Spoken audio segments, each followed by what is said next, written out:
Good evening. He looked past me like I was invisible, as though if he ignored me hard enough, there was a chance I'd disappear. I said good evening? I'm sorry, I didn't realize you were talking to me. There's no one else here. Wishful thinking on my part. Have you taken a wrong turn, sir? I'm just having a look around. Well, make it a quick one, and I shall need to know your name. Murphy McAllen, and who do I have the pleasure of speaking to? My name is Felix Greer, maitre d', bartender, and acting manager of the Captain's Club. When Mr. Perkins has the night off. What is this place? This, sir, is the Captain's Club, a private members club for current and retired sea and riverboat captains. We are highly exclusive. Are you a captain? He asked with a smugness that told me he already knew the answer. I thought not.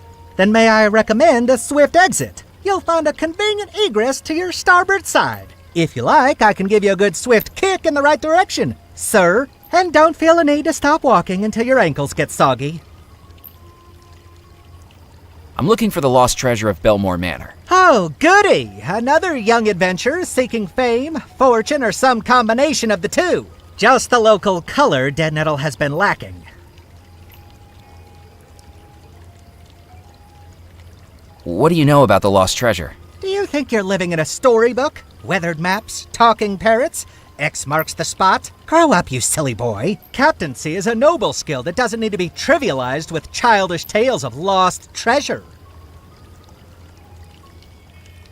You must have some thoughts on the disappearance. On moonlit nights, when the waves crash against the rocks, the captains of this club trade yarns about this very mystery. Did you know Abigail Belmore's fiancé was a sailor who worked on the ships? Some of the old boys here even worked with him. They say he loved her, as true as a captain loves the sea. But she was a temptress, a siren. She scuttled that sailor's heart, consumed by a voodoo premonition that she had to fulfill. More beautiful than a mermaid, and twice as fishy. What did she do? After months of engagement, she broke it off and chose to marry an officer of the company instead, on their very wedding day. Why did she do that?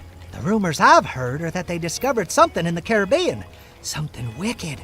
Something that consumed them and drove them to heinous acts. The Belmore brothers swore their crew to secrecy, and the men were loyal to their word. But the rot in the rope was that sister, Abigail. People say that whatever they discovered took hold of her. With the sailor's broken heart and the officer's resources, she was about to unleash something terrible. Until the disappearance halted her evil plans. Do you think that's true? Of course not. It's all nonsense. But the captains do love to outperform each other with such tales on a dull evening. What makes you think I'm not a captain? For one thing, you lack the grizzle, the crustiness, the essential R of a captain. How do I get those? Years of exposure to saltwater and a sullen, uncooperative crew, I should think. Do you even have a boat? Actually, I did have one earlier this evening, but an alligator fell on it. Admittedly, it was only 3 inches long. It isn't the size that matters, sir. It's the motion of the ocean. Tell me, have you ever captained a three-rigger through a tropical typhoon? Have you ever run the rapids of the Mississippi without hitting a single reef? Wind in your sails, fire in your furnace, waves beneath your keel. Have you? Well, it's a little complicated. In what way? I get seasick.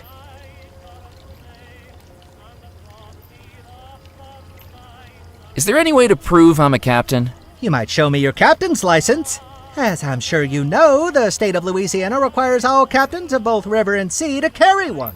But don't try to foist off a fake on me. Last week, we had someone present a license with a photograph distinctly unlike their contemporary appearance. The photograph was clearly of someone a good deal older than them, with more facial hair, and most importantly, one less eye. You know, I quite like being out at sea. Oh, really, sir? Bobbing along the ocean waves, up and down, like one of those roller coasters at Lunaland. Up and down and up and down. If sir would please be quiet. Else I expect there'll be a few waves of something coming out of my mouth any moment.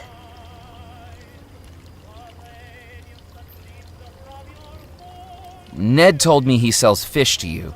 What do you serve here? Captains. Right, yes, I mean by way of food. The Captain's Club serves a dazzling array of sea-sourced dishes, from our house special jambalaya to my personal favorite, Devil's Rock Pancoza, pan-seared with lobster slaw and citrus crawfish beer blanc. In all honesty, it's not very popular. Most of the clientele are absolutely sick of seafood by the time they get ashore. Just the sight of it makes them queasy.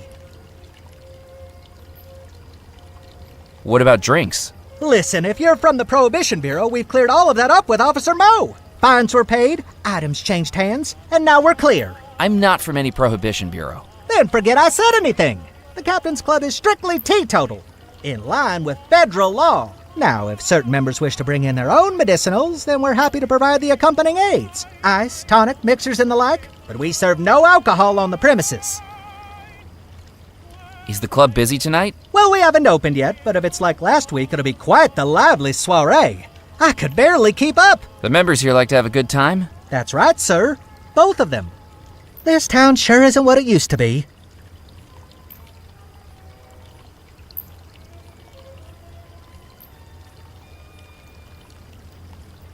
What's happened to Dead Nettle? Do you think you've wandered into the Tourist Information Center? I can assure you, you'll never meet a tourism official who dresses with this much panache. Stuart LePew, head of the Devil's Rock Historical Society, looks like a thrift store had a crisis of conscience and threw up on him. I was just hoping to talk to someone so obviously knowledgeable about the area. Well, yes, that is true. I am plagued with an encyclopedic knowledge of the locality. My concierge duties require it. I have a spiel. Felix pushed out his chest like this was his moment in the limelight, his eyelids half closing as he performed before imagined crowds. Welcome, hardy traveler, to our quaint port town of Dead Nettle. Once this town you see around you was a hub of commerce, a beacon for ships bravely navigating between America, Europe, and the Caribbean. With the unfortunate dissolution of the Belmore Trading Company, our town has settled into a quieter life, perfect for the sailor ready to hang up their cap. We hope that you enjoy your time in our cozy town and perhaps explore some of the local sites here in Dead Nettle. Well, Excuse me? I was expecting applause. I'd best be casting off. Don't feel the need to rush back, sir. I had nothing else to say to Felix, and I doubted he had anything to say to me.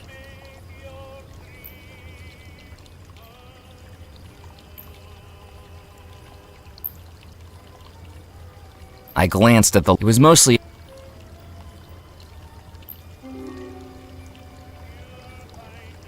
There was nothing in the fountain except a rim of moss and dirt that made it look like a stained toilet.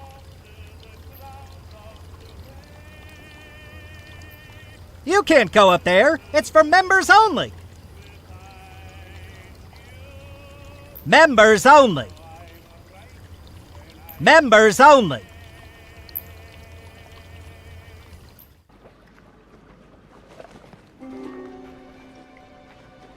The poster advertised billiards at the Captain's Club, with 3 billiard balls and 2 cues framing a cube of billiard chalk.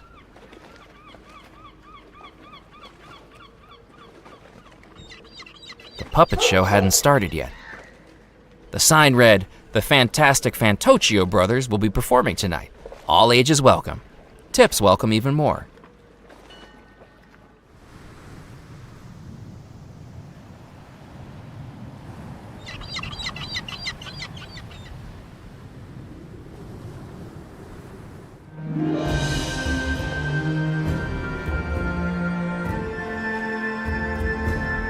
The twine would be more useful.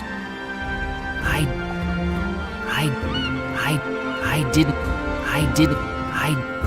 didn't. The fish was. That didn't. I could. The tack. That didn't work. That didn't work. I didn't need. I did.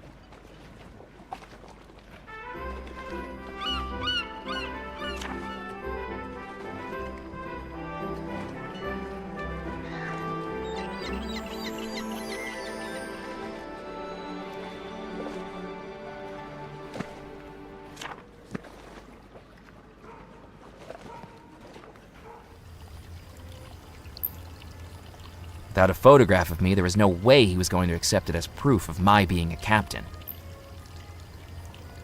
That wasn't going to work.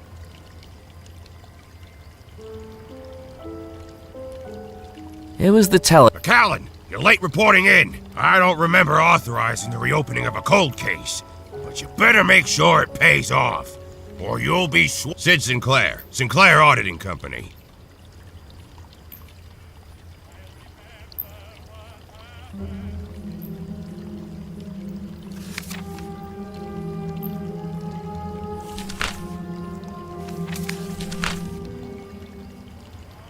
There may have been a coupon for a kazoo in the back of the magazine, but it would have taken weeks for it to arrive. The magazine was more use to me intact. The fish was... I didn't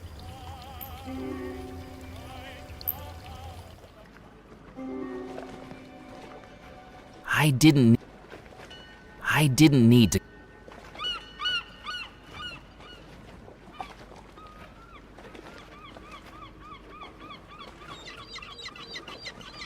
The clothesline was decidedly out of reach, even for a person who wanted to steal someone's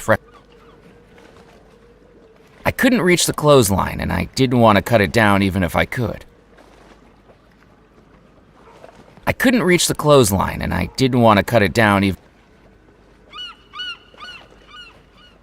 Of all of the papers pinned to the board, one article stood out. It showed the beaming face of a rotund fisherman on the docks with a headline declaring he'd just broken the island's heaviest catch record.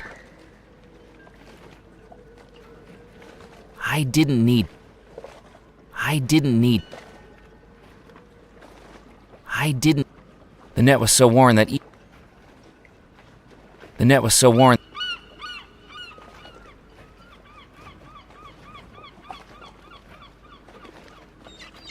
the fishing net was worn and useless. Using it would have been like trying to catch soup with a sieve.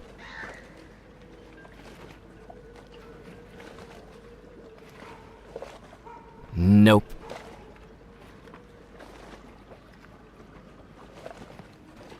The billboard poster was peeling away to reveal layers of advertisements underneath, like some sort of consumeristic onion. That wasn't going to work. Trying to sabotage. I didn't need.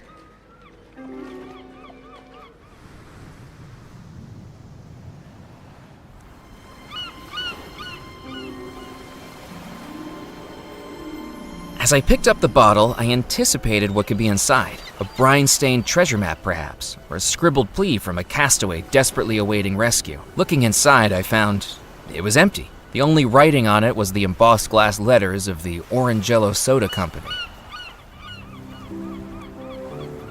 There would be no way to cross the causeway back to the mainland until the tide had gone down. I peered into the tide pools, but all I could see was pebbles, sand, and seaweed. It was an empty soda bottle I'd found on the beach. That didn't work. That wasn't... I couldn't do that. That wasn't going... Nope.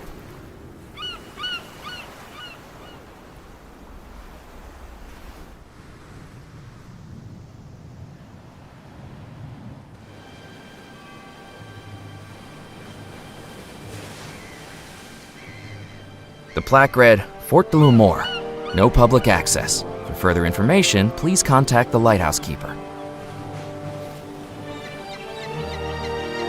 I needed to think of something. That wasn't going...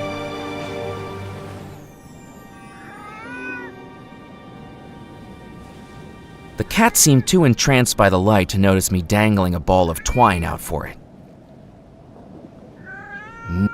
Nope. That wasn't going to... I needed to think. That didn't work. I couldn't do... Nope. The taxidermied fish was far beyond... That didn't... I needed to think of... That didn't... That wasn't going... That didn't work. That was... I needed to... Nope. The cat seemed too entranced by the light to notice me dangling a ball of twine out for it. I didn't want to hurt the flea bag. The cat wasn't going to be interested in that. The cat wasn't going to... The cat... I didn't need... The cat wasn't going to be interested in that. The cat was... The brooch was much too dirty to catch the cat's attention. The cat... The fish had been dead for years, was primarily... The cat wasn't going to be interested in it. That wasn't going to work. The cat was... The cat... I jiggled.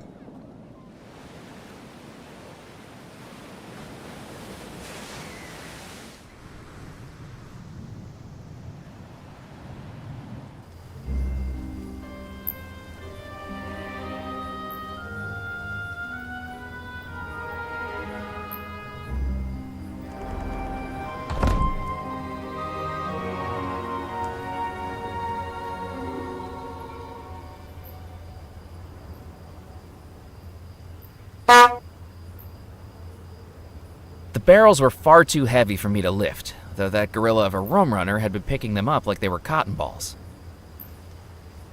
I didn't need to do any... That wasn't I needed to think... That didn't...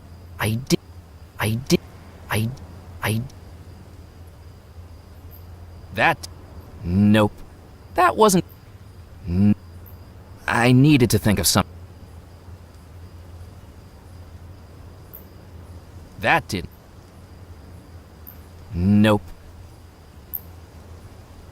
Nope. I needed... That did... If the rum... Aside, I didn't need to cut that.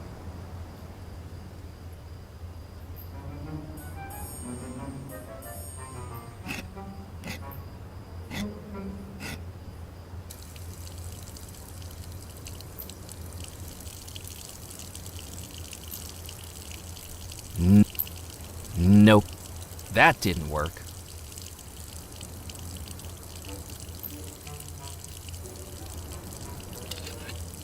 I filled the bottle with rum pouring from the barrel. Relief washed over me at the realization that I'd done it without getting caught by the two rum runners. Hey, Musket! There's someone out here! Or so I thought. Hey, fella, what do you think you're doing snooping around here? This is our church, you know, and it's closed. I'm just here to do some praying. Mainly praying that I get out of this situation without a puncture wound.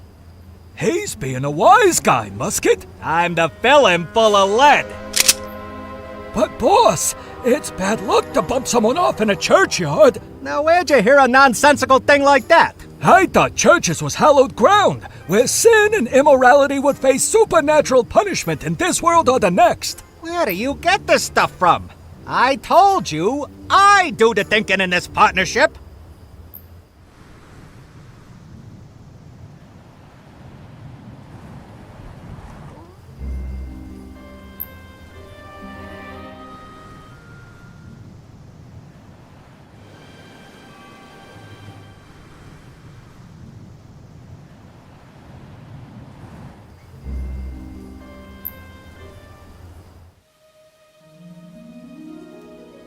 I didn't need to warm my hands on the stove. It was already a humid night, and the fire was more useful at keeping bugs away from the shack than keeping anyone toasted. The tin was full of nothing but holes. It was a pair of scissors. I didn't need to need to pour rum on that. I didn't need...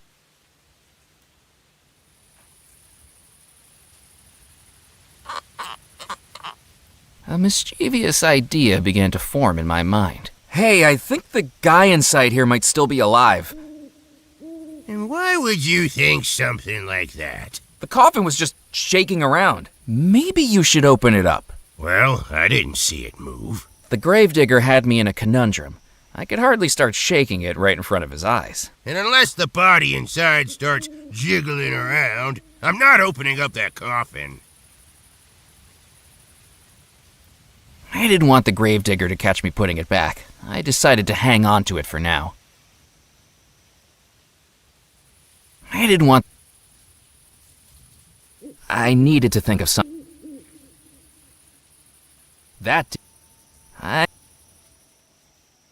The stove was... I needed to... The coffin... That wasn't going to work. That didn't... That wasn't going... Nope.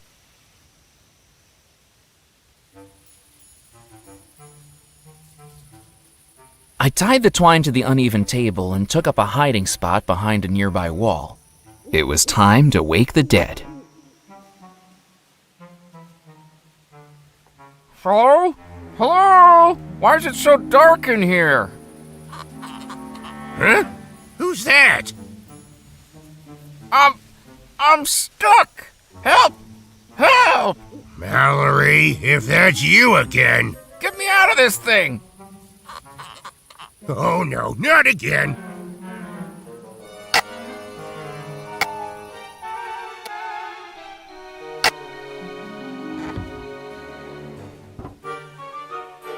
Mister, are you okay? I'm so sorry. I was told...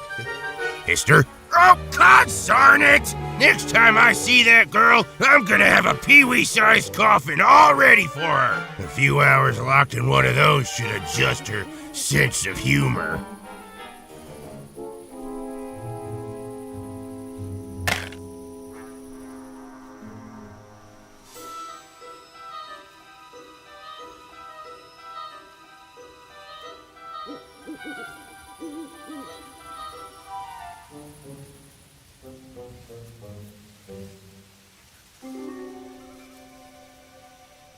Searching the dead man's body was not something I wanted to do.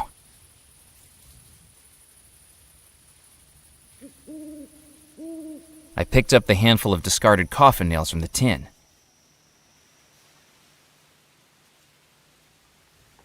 Hello, Edgar. Yeah! Do you know there are a couple of gentlemen up by the church? Rum runners, they are. Dealing with them is not in my job description. As long as they don't mix up the stiffs I'm burying with the stiff drinks they're smuggling, I'm keeping my nose out. Curiosity killed the cat, you know, and I really miss Mittens.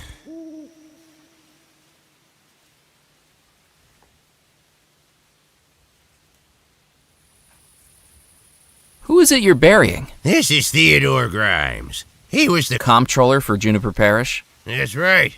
You know him? We were supposed to have a meeting. Clearly he's going to miss it. Sure is.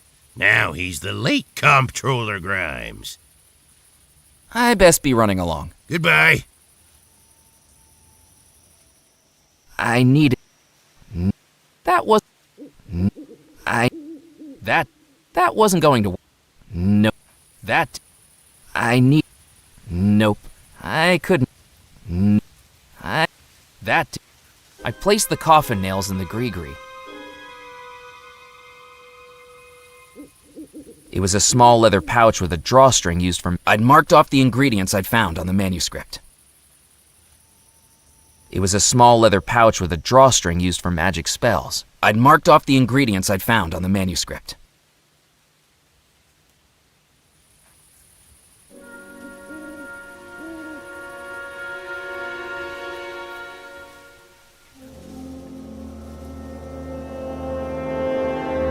At the center of... Around the illustration 7, it was a manual. I placed the dime into the gree-gree. That would work as the silver coin. That wasn't going... I need... No. That wasn't going to... I needed to think of... I didn't need to... poured the rum into the gree-gree.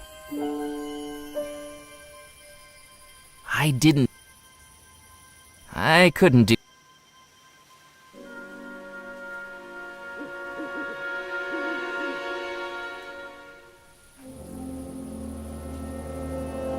It was a fragment of bone.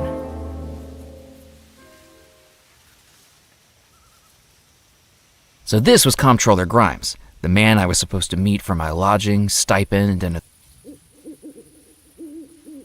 I scanned the headstones for anything of note, but didn't know what I was searching for. I scanned. Nope. That wasn't. I could.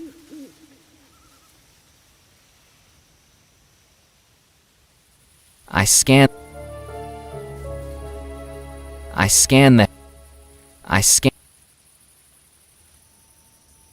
I couldn't see any way to open the crypt door.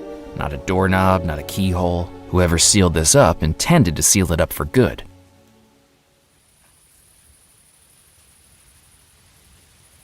Nope.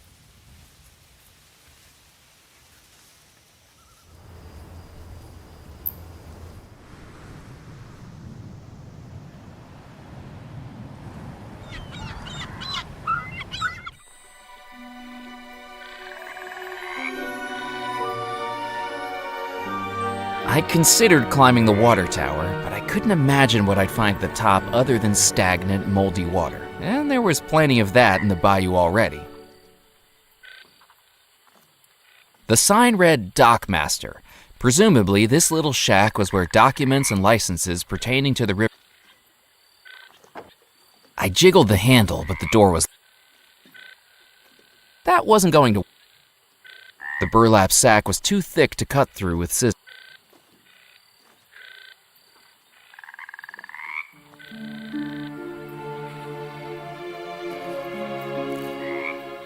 I cut into the sack with the knife, revealing it to be full of corn. I took the corn from the sack. I already had some corn. No.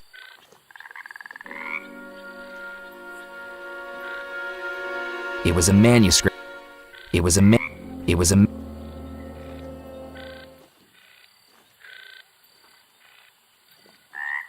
I may have been new to the bayou, but even I knew that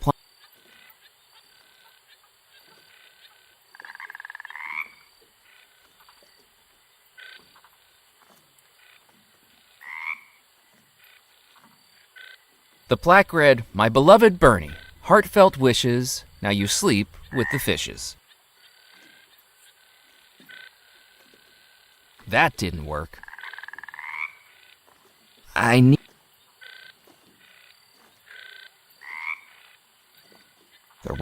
The writing on the paddle wheel said in fancy painted letters, "The Spirit Queen." The plaque read, "My beloved Bernie, heartfelt wishes, now you sleep with the fishes."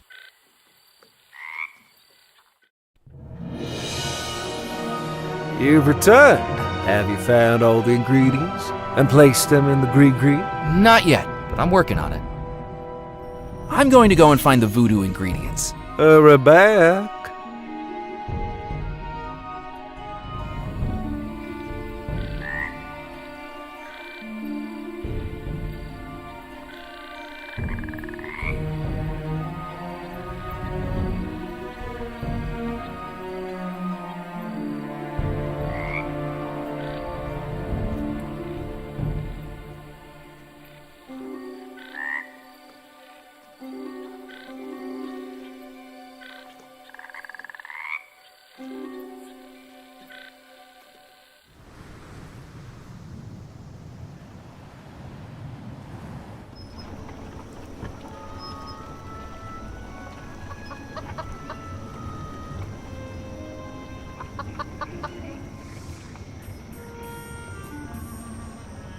I scattered the corn on the path.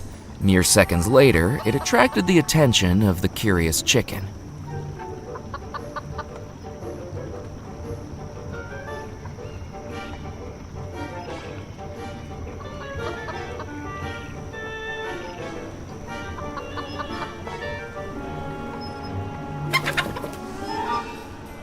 I was glad nobody had seen that.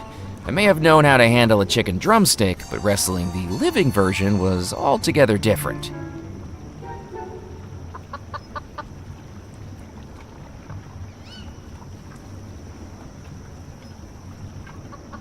I may have needed feathers, but I didn't want to hurt the chicken to get them. Cutting a feather off the chicken would have required me to catch it first. I'd seen cowboys lassoing cattle. If the chicken didn't want me to touch it, perhaps a blast of air could do the trick.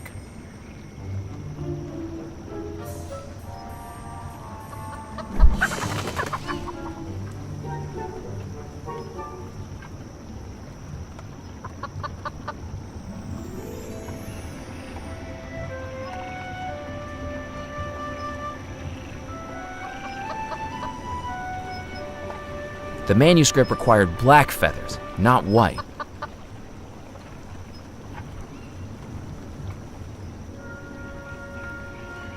It was a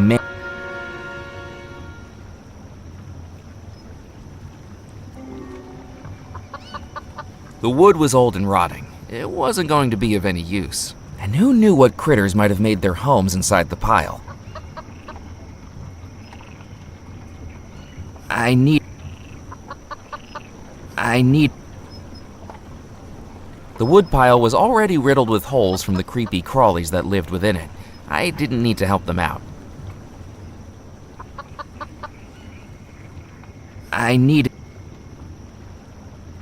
That wasn't going...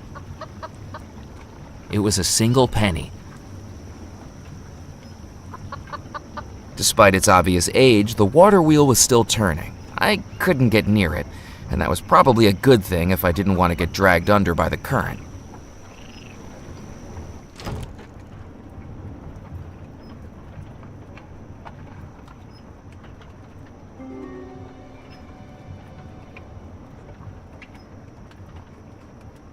The beam looked to be driven by the water wheel outside. From the multitude of wires fanning out from the top, it was presumably hooked up to a generator.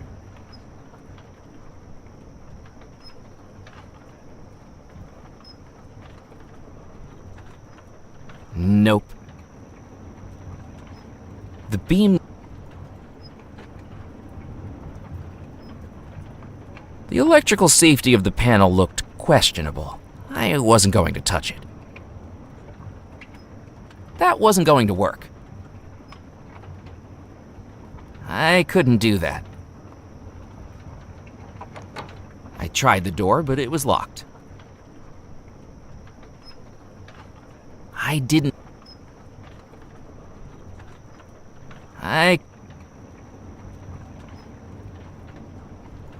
I needed...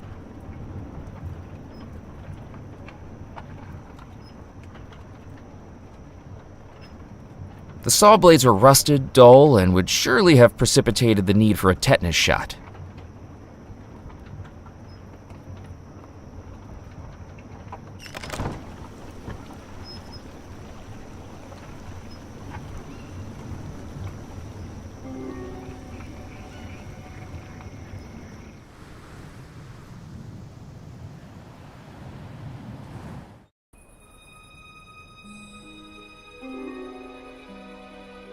From the patina of rust, it was clear the patio set hadn't been used in decades. Ouch! So much for good luck. I picked up the horseshoe that had assaulted me. It was heavy, as the bump on my head attested. Gazing up at the glowing moon, it reminded me of a poem I could recite by heart, even if I couldn't remember where I'd first heard it. From way up high, the moon can spy beyond where eyesight delves, but with some time, the maritime can see those sights themselves.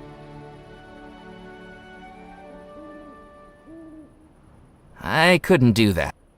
That wasn't...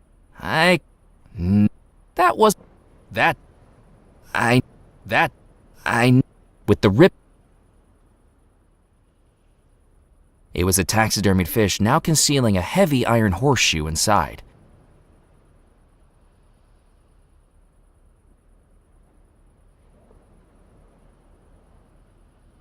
I could. From the patina of rust, it was clear the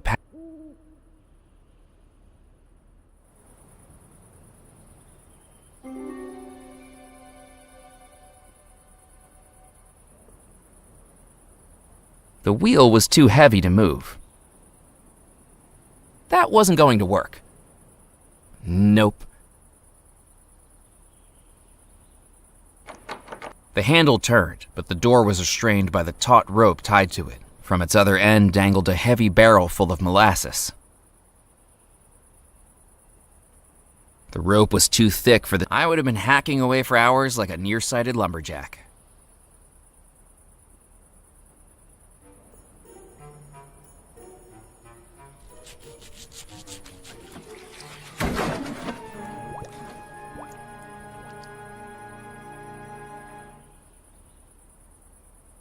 The molasses was far too thick and gooey to get into the bottle. That didn't work. I didn't need... That didn't... Nope. I didn't need to blow on that. I could...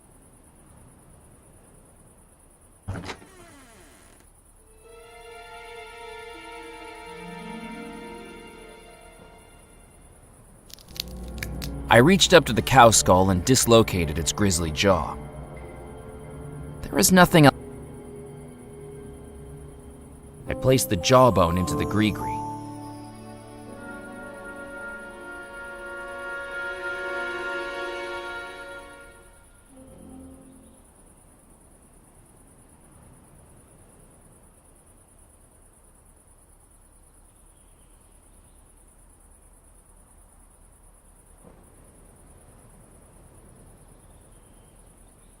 I wasn't going to touch the molasses with my bare hands. With the items I was borrowing across the island, some may have said I had sticky fingers, but this would have made it a little bit too literal.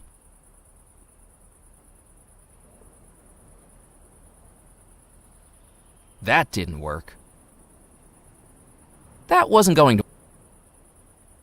That didn't work. That...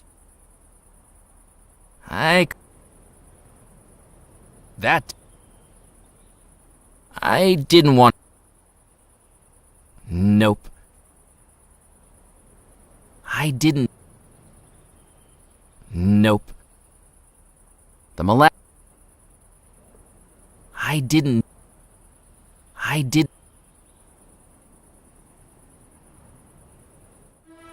Looking out over the tranquility of the gardens, its magnolias lit by moonlight, nothing could take my attention away from the macabre sight dangling from the oak tree. A hanged skeleton, its wedding suit little more than tattered rags clinging to bone, and its skull seemingly watching me with hollow, unblinking eyes. An eternal groom without a bride.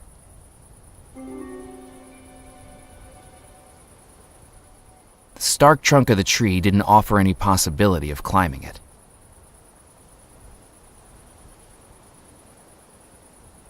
Nope. Nope.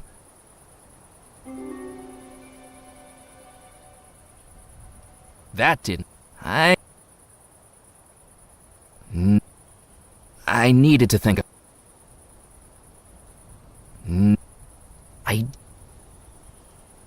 That wasn't... That wasn't That... I didn't need to cut... I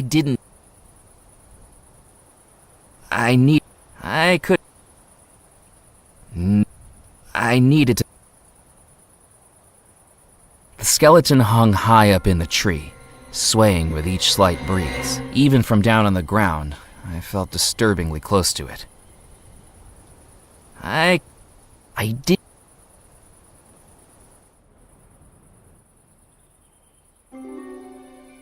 From the ground, from the outside, I couldn't spot any clues to the location of the Belmore treasure.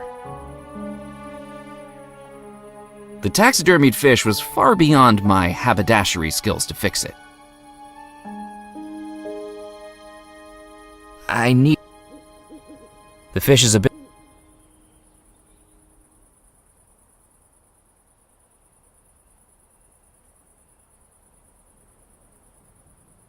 I went to open the door into Belmore Manor, but the key was gone. I was sure I'd left it in the lock. Nope.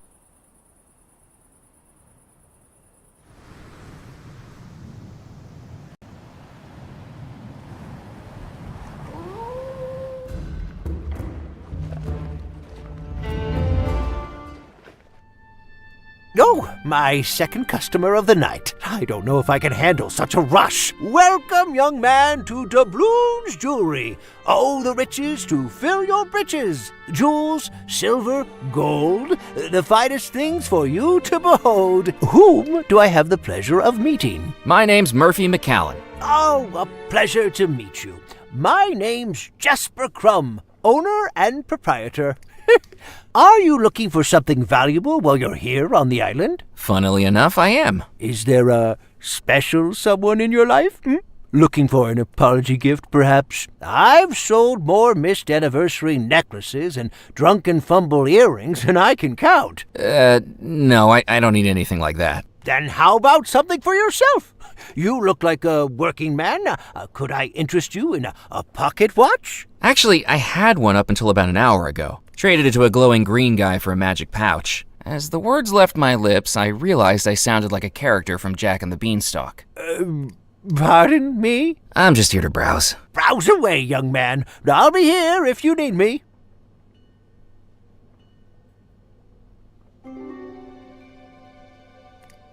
The cabinet proudly displayed all manner of gold and silver creations, watches, necklaces, pendants, and more, all made in-house by the jeweler. Even if I could reach it, it was probably better for the jeweler to operate equipment like that. There was no reason to use the microscope without something to magnify. I inspected the carving. Its woodworm-dotted surface and water-stained edges suggested it had once been much more than a decorative piece in a jewelry store.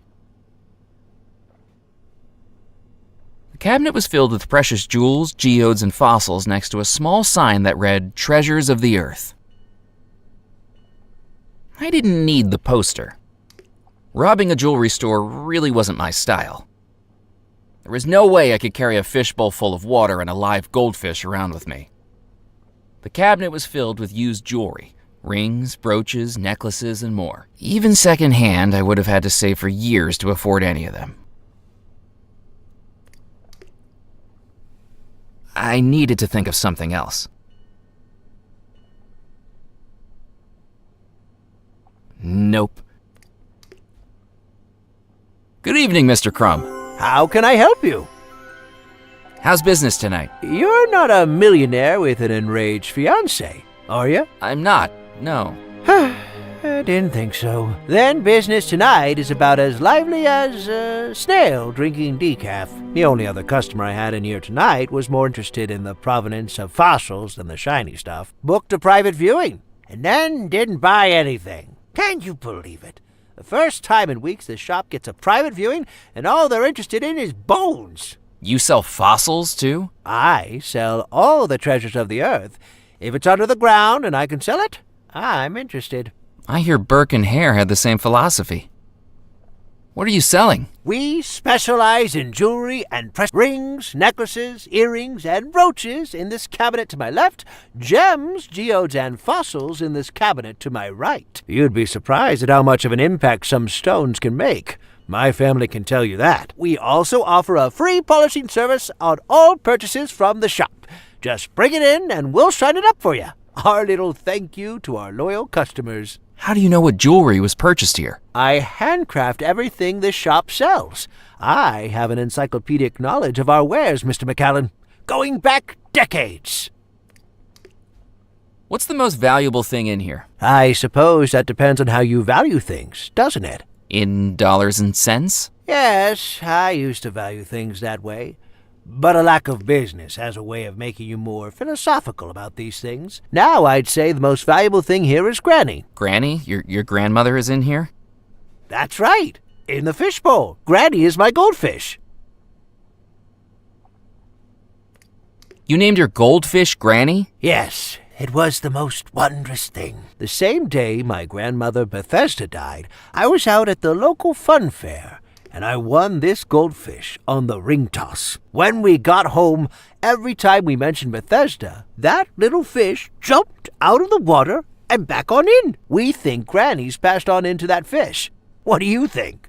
I mean this with no disrespect, but I think that's the craziest thing I've come across tonight, and I had a ghost bride trying to kill me. We all have our quirks. But don't goldfish only live for a few years? If she was your grandmother, she must have died sometime around the middle of the last century. Oh yes, that's right. Each time the goldfish dies, Granny's spirit hops into a new fish. We must be on Granny number 44 by now. I'm looking for lost treasure. I'd say you found it. Everything inside these four walls is a treasure, handmade to the finest quality. I mean a specific treasure. The lost treasure of Belmore Manor. Well, if you find it, bring it in here for an appraisal. I'll give you a good price for it. But that's a pretty big if, isn't it? What do you know about Belmore Manor? Oh, it's a tragedy what went on there. But I know what I think. Black magic. Black magic? That's right. While some of us make an honest living around these parts, there are others who are lured in by the darker depths of the sea. Who do you think that was? Well, it's simple, isn't it? Abigail used to stop by here all the time, taking a gander at the rings and the necklaces. She was a lovely young girl who always saw the best in people. And Mr. Rackham, he was a model for how to run a good business. Honest and decisive. Now, that only leaves one person, doesn't it? The sailor? Exactly. I'd heard rumors about black magic going on inside Belmore Manor. I think he was casting his spell on Abigail, making her fall in love with him. Why else would someone as rich as her want to marry someone like him? He certainly couldn't afford the rings and necklaces that caught her eye. I think, come the night of the wedding, she wised up. That's why she decided to marry Mr. Rackham after all, a much more responsible choice for the company. What's the carving on the front of your counter? That is the genuine stone carving of the Golden Goose, the famous brigantine. I could trace my family's history on the island back hundreds of years, right back to the ship's owner, Captain Bartholomew Crumb. You've heard of him, I expect. Captain Crumb, the vicious pirate? I read about him as a child. One of the most successful in the Caribbean. That is, until, as the story goes, he got pursued by a ghost ship.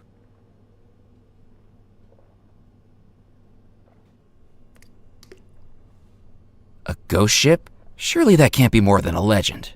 Then how do you explain this? Without a single shot fired, every sailor aboard his ship fell down dead, victims of an evil pirate who wielded a black stone. Captain Crumb was the sole survivor. He escaped undetected in a rowboat, and after days at sea, made it to this very island. After that, he never went to sea again. Instead, he set up this shop with the one chest of jewels he'd managed to carry away. Some of the gems you see around here still date back to that final hoard. A black stone killed the crew? Well, so the story goes. I suppose it explains my family's obsession. Not just the gold and jewels that tempt us, but the wicked stones that threaten us. Why did Captain Crumb come to Devil's Rock to set up his store? This was his home port. Devil's Rock used to be quite the lawless island. Legend goes he used to hide his treasure along the southeastern coastline. The island is dotted with caves. Plenty of places to hide the loot. I think I'll just look around for now. I'm here if you need me.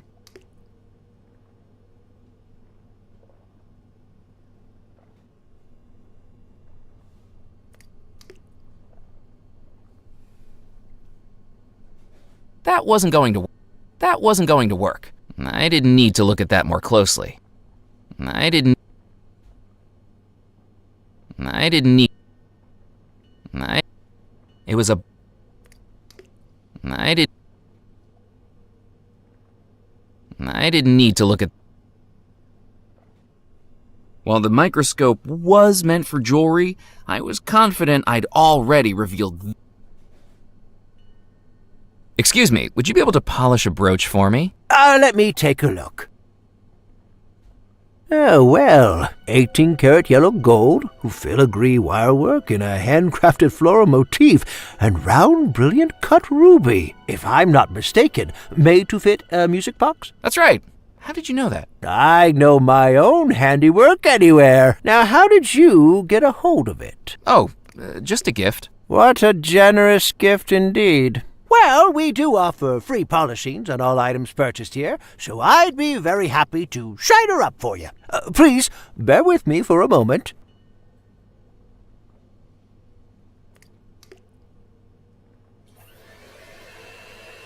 There was no reason. Robbing a jewelry. There was no way I could. Nope.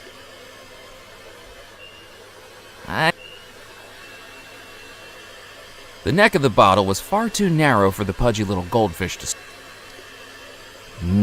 That wasn't going to. That didn't work. That didn't work. That wasn't going.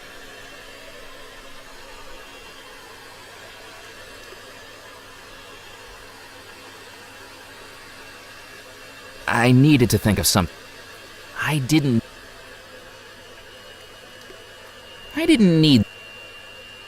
Robbing a jewelry store. I inspected the carving. Its woodworm-dotted surface and water-stained edges suggested it had one. I didn't need to cut that. Nope. I needed to.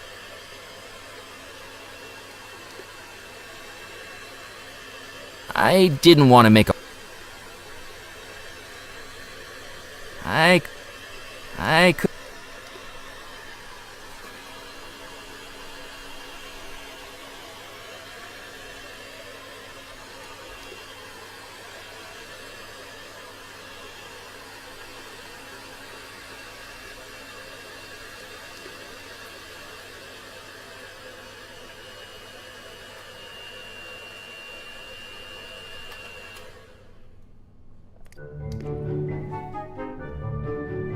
There we go, shining like a firefly's rear end.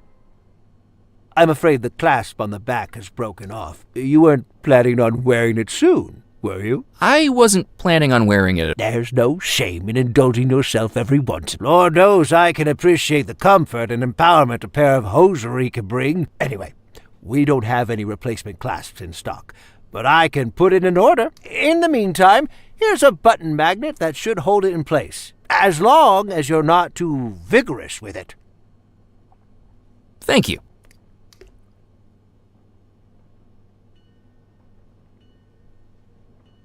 I couldn't. I didn't. That didn't work. That didn't work. That didn't work. That didn't work. That didn't work. I couldn't do that. That wasn't going to work. I couldn't do that. I couldn't do that. I couldn't do that. Nope. That didn't work. I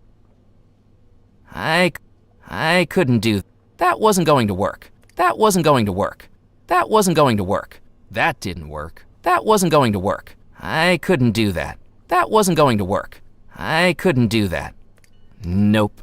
That didn't work. That wasn't going to work. I couldn't do that. That didn't work. That didn't work. It was the ornate brooch I'd had cleaned at the jeweler's, now glimmering in the light. Could you polish my brooch again? Hand her over.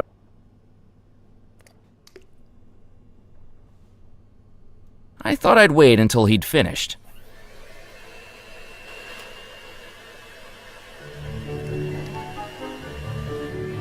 Here you go. Thank you.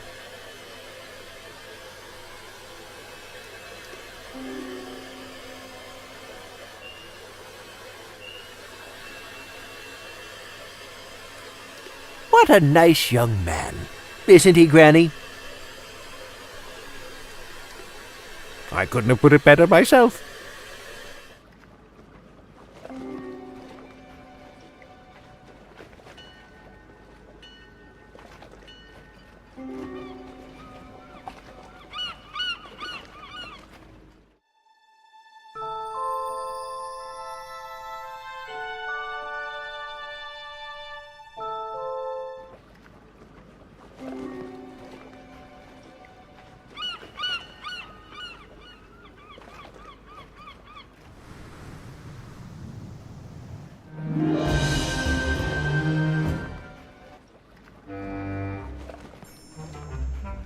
What do you think of my fish?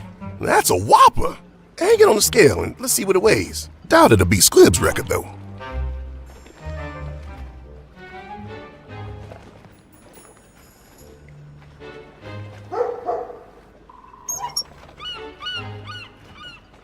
Mac, does that say what I think it does? You been holding back on me. That breaks Squib's record. Squib? Jebediah Squibb, the Cajun catcher he calls himself. Last week at the Dead of the Docks, Squibb caught the heaviest pincosa on record. Got his photograph on the front page of the newspaper and everything. McAllen!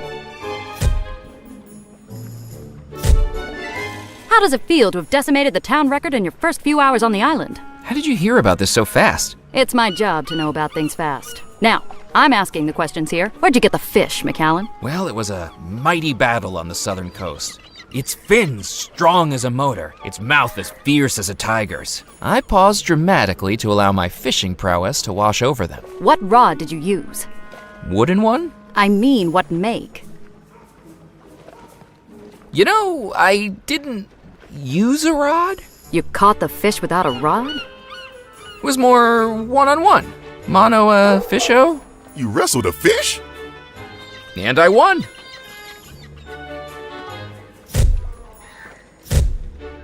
Well, as much as it pains me to say it, you're the cover story in the next edition of the Juniper Parish Gazette. And this is why I'm not getting a Pulitzer.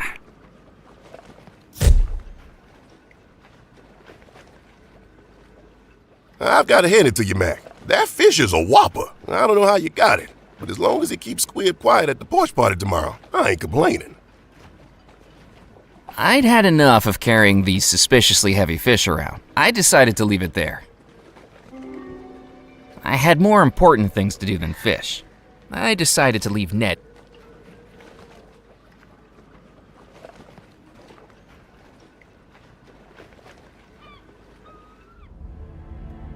Murphy! Have you seen the cover of the evening edition? I think we caught your personality perfectly in that photograph. Naive, simple, unsophisticated. Makes it all the more surprising that you actually accomplished something. I wonder if I should have it framed. That'll cost you.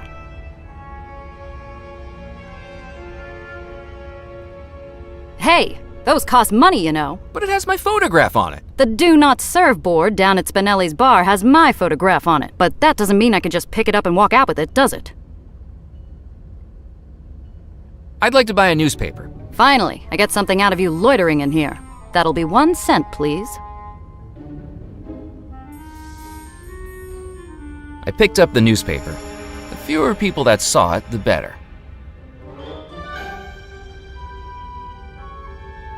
The headline read, Island Newcomer.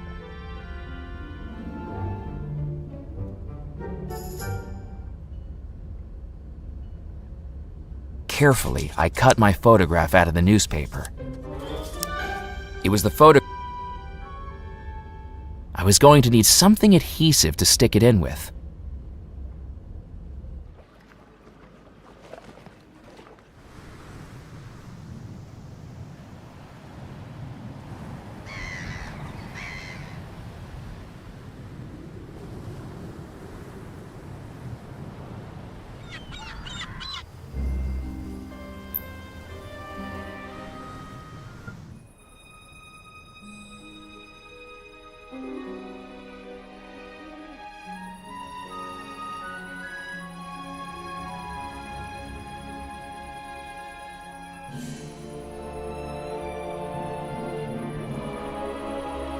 I touched the back of the photograph to the molasses. Thanks to the stickiness of the molasses, the photograph adhered nicely to the captain's license. It was a riverboat captain's license now adorned with my photograph.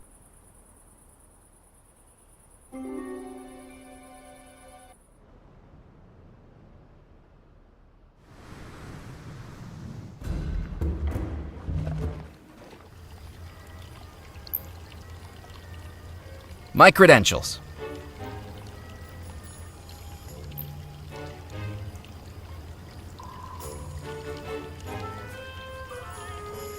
You're telling me you are a captain? I trust it's all in order. I thought you said your name was Murphy McCallan. That's right. Then why does this say Captain Knott? It's a pseudonym for marketing purposes. You've got to stand out nowadays. A cool name's a good way to do that. You didn't think Captain Hook was called Hook before the hand incident, did you? What would the odds of that have been?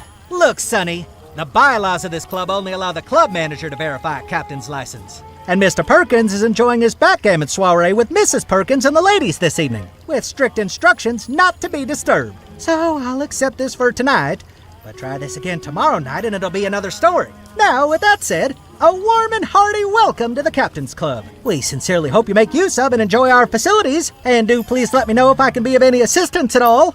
We don't open for another hour, but if you'd like, you can head up now to acquaint yourself.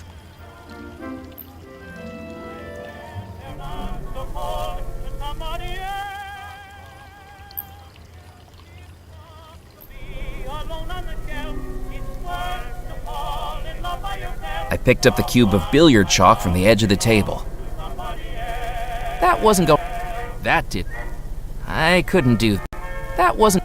That didn't. Nope. That wasn't going to work. Nope. That didn't work. I needed to think of something else. I couldn't do that. I couldn't do that. That didn't work. That wasn't going to work. Nope. I placed the chalk into the gree-gree.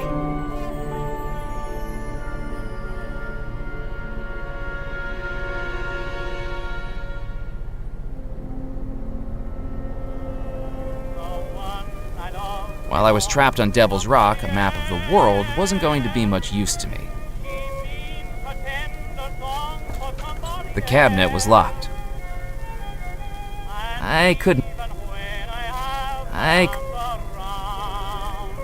The glass front would have shattered if I tried to force it open, and I didn't want to get kicked out of the Captain's Club so soon after getting in.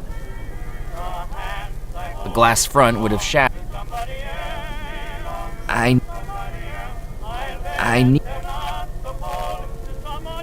That didn't. I considered playing a game, but the lack of balls and cues was going to be a roadblock. The ceiling fans were on. The ceiling fans were on.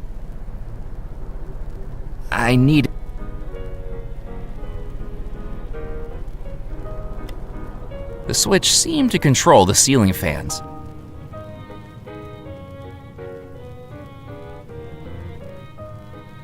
Nope. Nope. I did.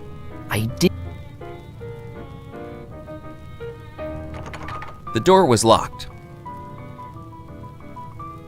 That wasn't going.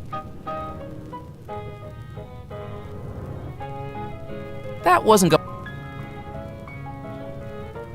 The ceiling fans were off. I need the ceiling fan.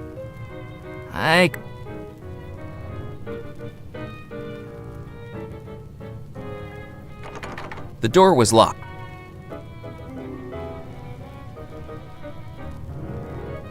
I needed to think of. That didn't. That didn't work. I didn't want to make a hole in that.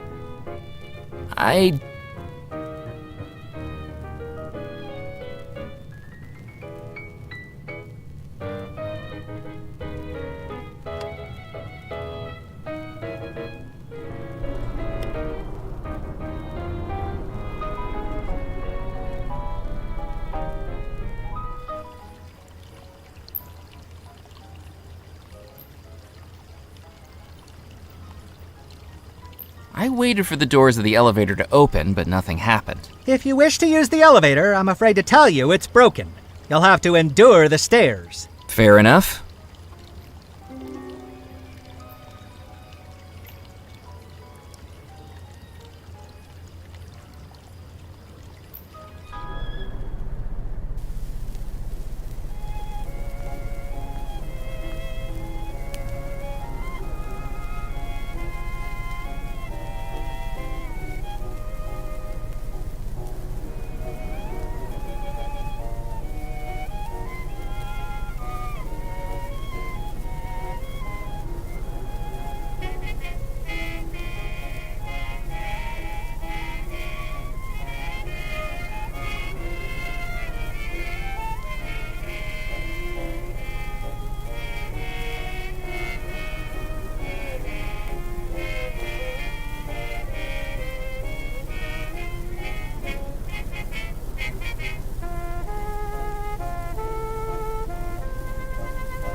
I filled the bottle with water from the fountain.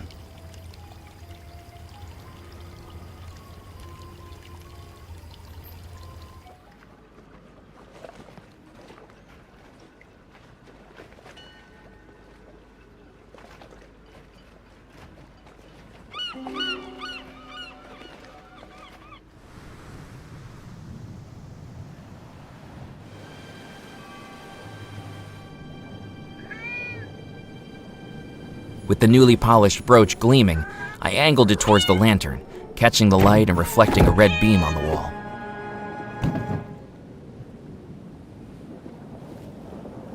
I took a handful of the spilled gunpowder. I placed the gunpowder into the gree-gree.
Anything to report? I'm keeping my eyes open.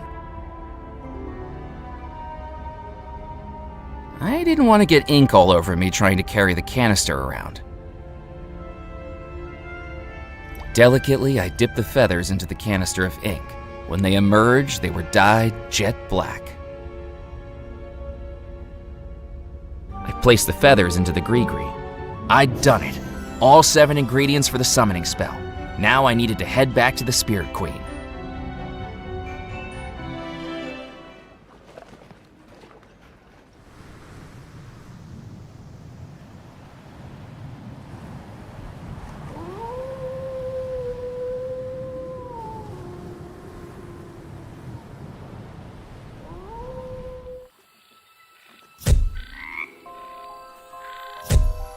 I thought I'd find you out here, McAllen.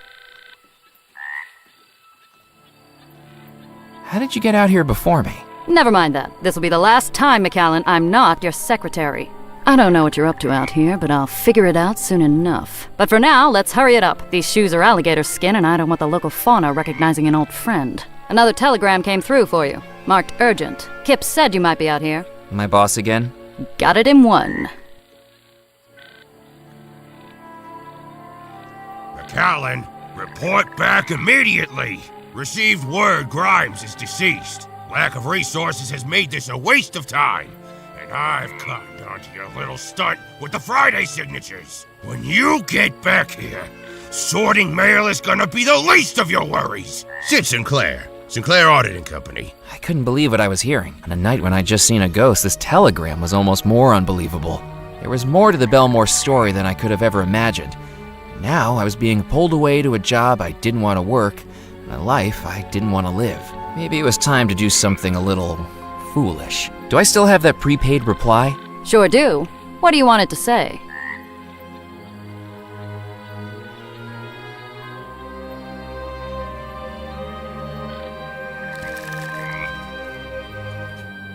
Tell him I quit. I couldn't believe what I'd done. I'd quit my job and opened the first chapter in my own adventure. But without a job, I didn't have a salary. Without a salary, I wouldn't have a place to live. And it suddenly became more important than ever that I find that treasure. For me this time. Murphy, have you found all 7 ingredients? I have. Wonderful! Now it is time for the final step. Out of the darkness, the sadness, the fear, I command you, my servant, now to appear.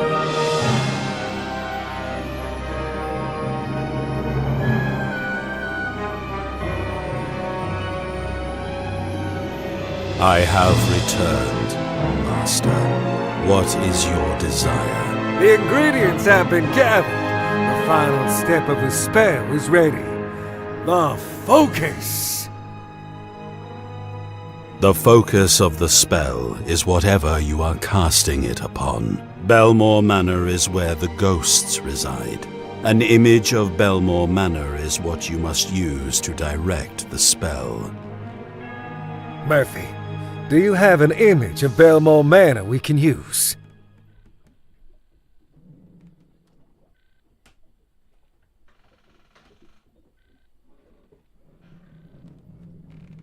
It was a small leather pouch with a drawstring used for magic spells. I'd marked off the ingredients I'd found on the manuscript. Now it just needed the focus, an image of Belmore Manor. At the center, I'd come to learn that the focus... That wasn't an image of Belmore Manor. That didn't work. That wasn't an image of Belmore Manor. That wasn't an image of Belmore Manor.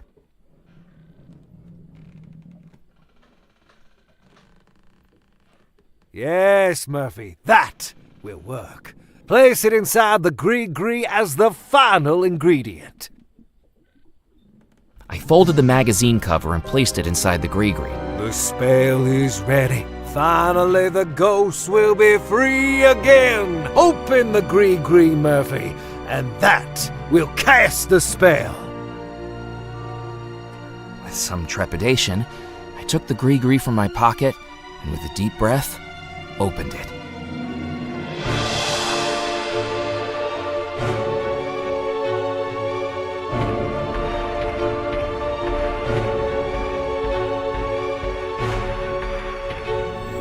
At last, I am free. Servant, what's happening? I was never your servant. I am your master. You shall do my bidding. I command you. Foolish mortal. You have served your purpose. No longer do I need to manifest as an ephemeral specter.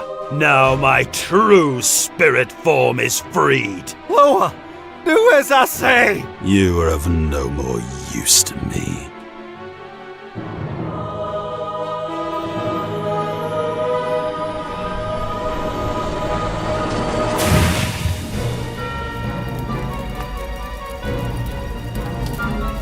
I wasn't sure what I'd just seen, but the voodoo fire raging all around me was all too real. I needed to get out, and fast.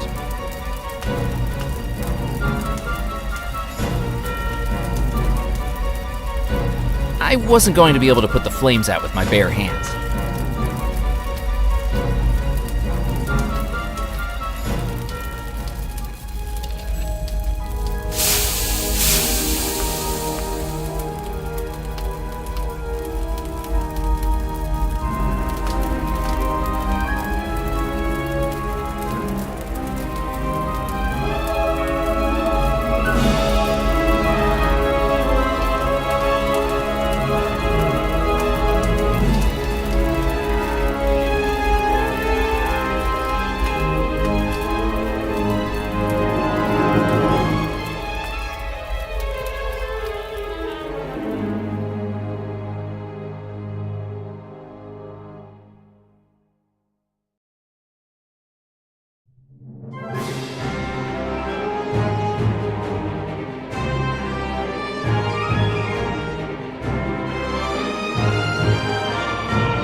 As I opened my eyes, I realized I had no idea where I was. Hello?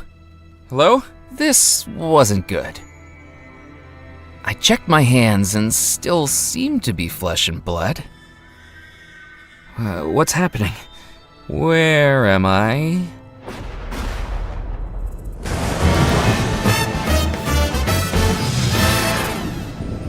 Welcome back to Belmore Manor, Murphy McCallum. We didn't expect to see you again so soon. What's going on? Am I dead? Don't be so overdramatic, Murphy. You're still very much alive. But you're the only person in the house that is. I'm afraid your actions have caused a good bit of trouble for us inhabitants of the house. What's happened? Let's see if you can figure it out. We're about to play a song, and Murphy McCallum, this one is for you. All right, all you Belmore Manor ghosts and ghouls, let's take it to a place where voodoo rules.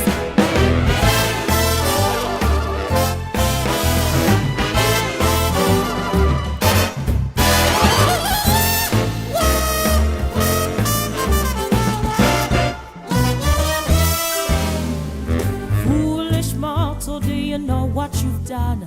A house of spirits, but we know of one with evil intentions, and now no preventions to all their evil scheme. You're now implicated in this complicated supernatural dream. You cast the spell, now the deed is done. Evil's free, the plan has just begun. Without your detection, we'll have no protection from the Machiavellian game.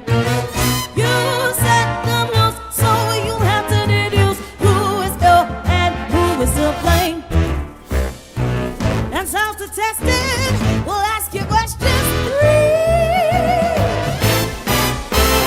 Draw clues to solve the mystery.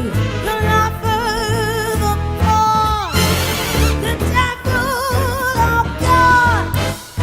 Questions surrounded in doubt. The officer, bride, the sailor, or guide, Murphy. Can you figure it out? Figure it out. The broken heart stolen by another. Tell us now, who is the lover?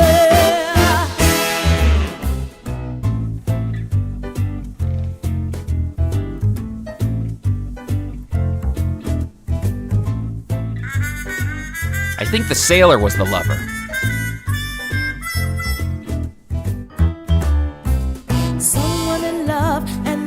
Is true. Is it return? What is there to do? They're caught in the middle of baffling riddles. Is love what can carry them through? A sunset life, no chance for dawn. Tell us now, who is the pawn?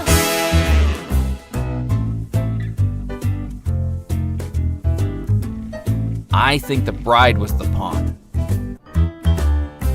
Bride in love, but in some evil curse, immersed in voodoo and things perverse. She cannot protest, and her mind's not possessed by things that only get worse. Wicked spirited, evil rebel, tell us now, who is the devil?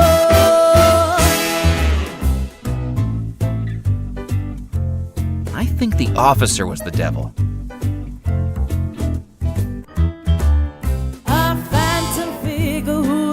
Control, black magic powers got things he stole. There may be a setback, but he's gonna get back, and we'll worry that goes down its goal.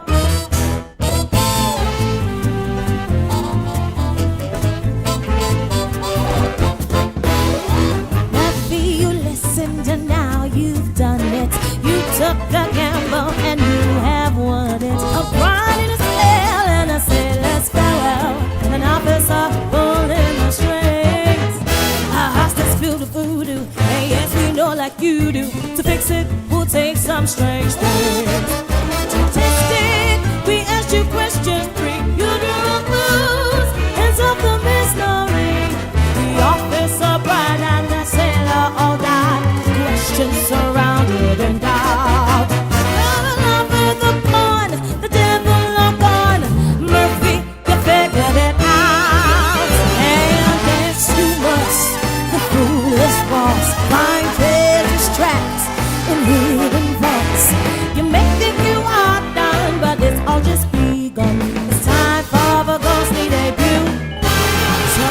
say trick or treat, 'cause there's a goal to defeat. And Murphy, we hope that you do. Or guess what? You'll have to die too.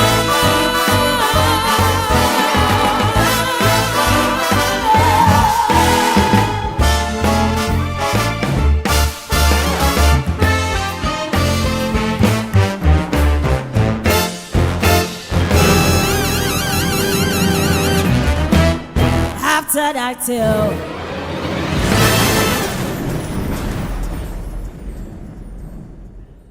I was back in Belmore Manor, and although it was better than being dead, I didn't know what was awaiting me.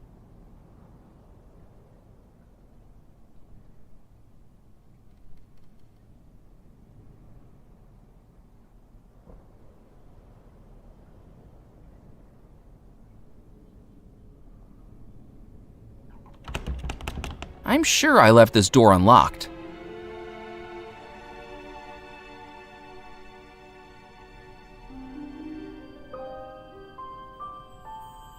Who wonders to this ghostly trick? The prey that prays it will be quick. Do not blame that final try, for once he's in, he's sure to die. Another ghost. Oh, this can't be good. Welcome back to Belmore Manor, Mr. McAllen. My name is Cordelia Lockett. I do hope I haven't scared you. To be honest, I've had my fill of ghosts for today. Perhaps I should be running along. I'm afraid you'll need to come with me. There is someone you need to meet. Who? Miss Belmore. You know, I don't think that would be such a great idea. We met twice already this evening, and I don't think she's taken much of a liking to me. What with throwing me off a balcony and pulling me into a spirit pool. Attempt to kill me once? Shame on you. Attempt to kill me twice? Shame on me, you know? I'll just go. It'll be like I was never here.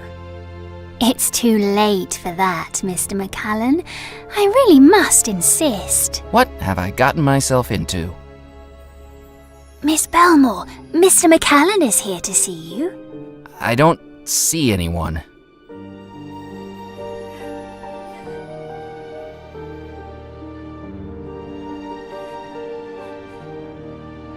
I'm terribly sorry, Miss Belmore. I wasn't trying to steal from you. I didn't know anybody was still here. And then I've gotten deeper into things than I expected, and Miss Belmore? Why isn't she saying anything? Why is she crying? This is all terribly exciting, isn't it? I'm afraid there's much more to this than you realize, Mr. McAllen. Can she even hear me? I don't think so, but keep trying to talk to her anyway. What happened to her? I can tell you all that I know, if you're brave enough to hear it. I hope I am.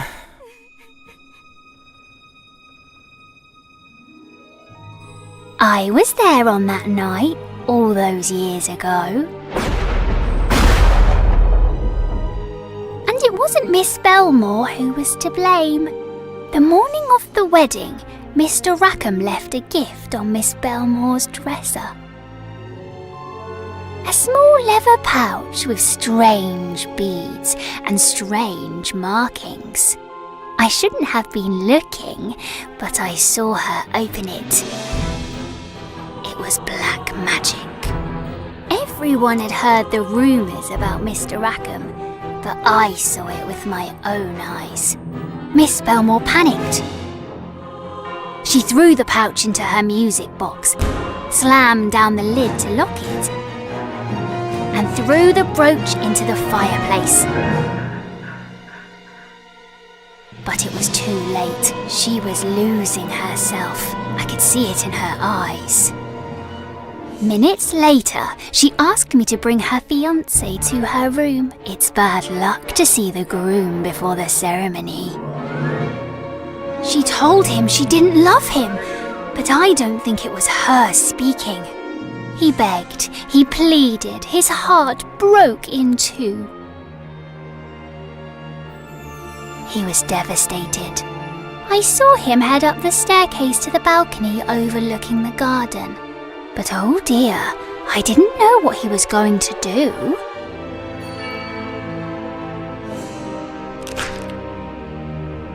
That evening, her wedding to that evil Mr. Rackham began. But it didn't go the way he had planned.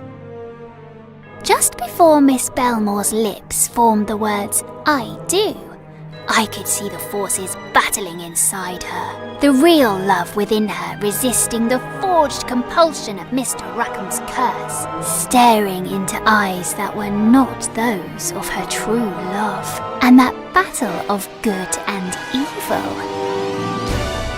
exploded. Just like that, everyone in the house was gone, trapping us as ghosts to remain here forever.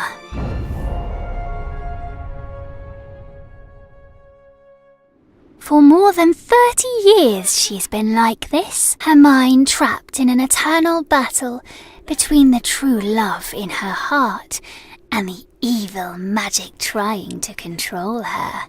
More than 30 years of never-ending heartbreak. And while Miss Belmore is trapped in torment, do you realise what you've done? You've summoned all the ghosts in the house, including Mr. Rackham, that manipulator, that occultist, that devil, the cause of Miss Belmore's suffering. He's once again free to pursue his evil deeds, because you released him.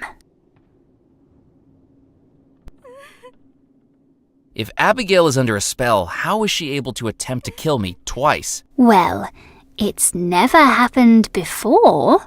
Maybe she's losing the fight against Mr. Rackham's curse, and the evil inside her is growing more powerful. Oh dear, it's almost too terrible to think about, isn't it? Why is Rackham doing all this? What does he want? He's after the same thing you are, the Belmore treasure.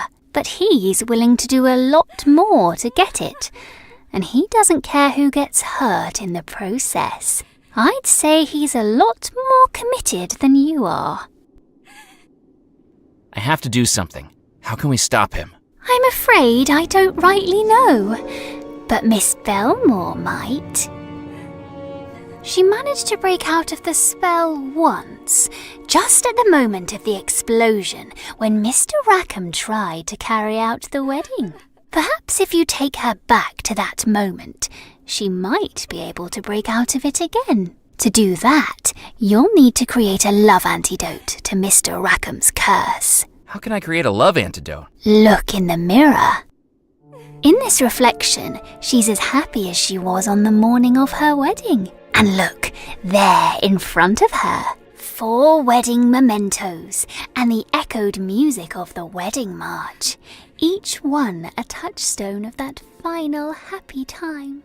If you could gather those 5 things, perhaps we might bring her back to the moment she escaped the spell, even if just for a moment. There's something else you should know. Mrs. Craddock, the housekeeper, has announced that all wedding preparations are to resume upon the orders of Mr. Rackham. He plans to repeat the wedding tonight. You don't have long. But what if I break her out of the spell and she is evil now? I think you'll just have to take that risk. Maybe I should go. Try to find someone who knows more about this. Oh, don't you know? You're just as trapped within this house as any of us ghosts. Try the windows, try the doors. We all have 1,000 times. But it's no use. If you want to escape, she's your only hope. That can't be true. I haven't died. I can't be trapped here forever like you. In moonlight's glow, a spectral cell, and whispers of an eerie spell. No one hears his silent shout, for once he's in, he can't get out. No amount of force or technique or desperate longing would open the door. Cordelia was right. I was trapped. And as I looked around at the house that held me, I felt both dead and alive at the same time. Both awake and in a dream, or a nightmare.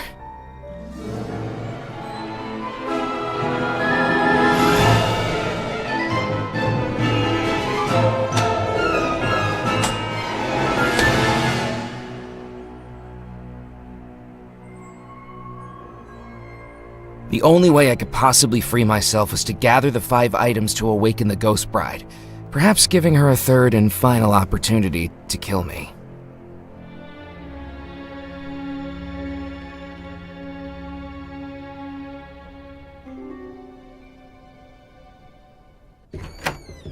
Hold it right there. The dance is about to begin. I shall deal with you afterwards.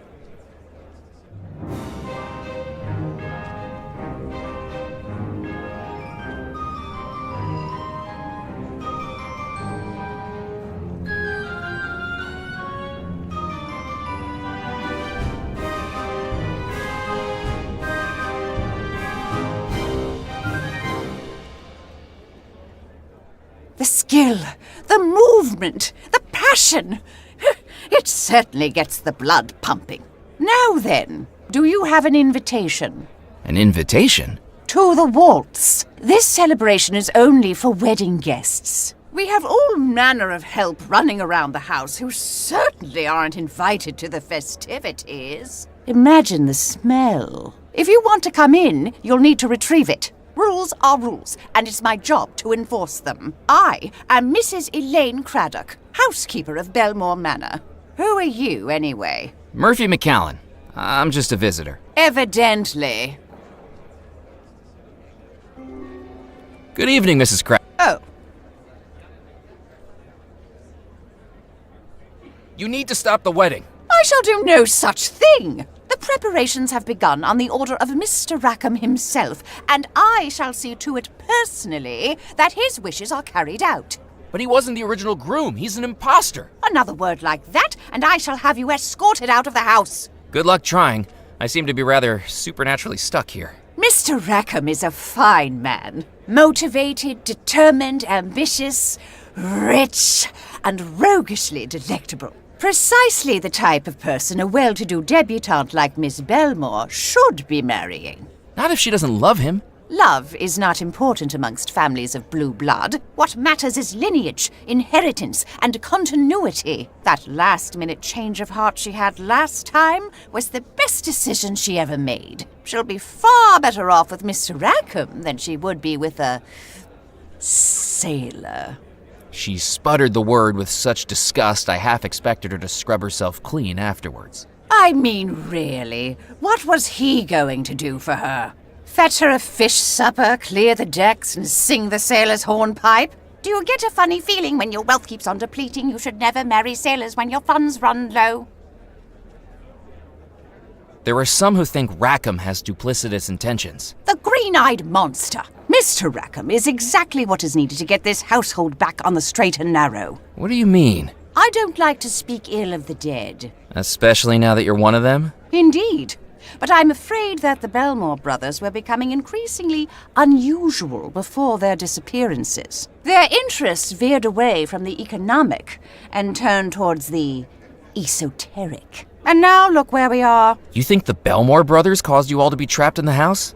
Perhaps not directly, but their decisions certainly led to it. To find out the Belmore brothers were inviting sinners into this house when I gave this household the best years of my life. And the best years of your afterlife now. I am a servant to serving, but even I have limits. Please, could you let me in to see the waltz? Certainly not. You know, you're the second person tonight that won't let me in somewhere. I'm beginning to take this personally. The guests at this wedding are titans of industry and jewels of the aristocracy. Industrialists from Chicago, magnates from Philadelphia, dukes from England. And you are? A now unemployed auditor from Yonkers. Precisely. How long have you worked at Belmore Manor? I've been here since the final finial finished off the cupola. Before even the Belmores themselves moved in, I was getting this house ready for them. It is a position I was bred for. I may not have blue blood, but I should think it's at least a shade of plum. I spent 17 years at some of the most prestigious all-girls schools, you see, followed by training in Blenheim Palace for 3 years and subsequent coveted positions with some of the finest families in England. Well, I'm glad you managed to escape all that and come here. I can quote you Mrs. Beaton's book of household management in my sleep. It was an interesting offer, But I couldn't think of any situation where I'd need that, short of terminal insomnia. You must know Belmore Manor quite well. Like the back of my hand. Built between 1885 and 1888 in a mixture of antebellum and Victorian styles, and designed by the Belmore brothers themselves. Until, of course, they disappeared after living here only a year. Why did they decide to build it on Devil's Rock? Well, the island is exceptionally well placed for trade between the United States, Europe, and the Caribbean. When the Belmore brothers were looking to relocate, it was Mr. Rackham who recommended Devil's Rock. It's just a pity about the name. You speak very highly of Mr. Rackham. The Belmore brothers may have had expertise in exploration, innovation, and public relations, but it was Mr. Rackham that pulled those three threads together into the beautiful business tapestry that benefits us all. Do you know anything about the treasure of Belmore Manor? The stuff of whimsy. The Belmore family had their capital invested in stocks and bonds, not hoarded in a heap like some fairy tale dragon. And don't even think about snooping around the house looking for anything, or I shall have you removed from the premises. If anyone would know of a secret treasure hidden in this house, it would be me. Thank you for your help. Goodbye. I had nothing else to say to her. The wedding cake was tempting, but... Stop right there, young man. Only guests with invitation. I didn't need... Stop.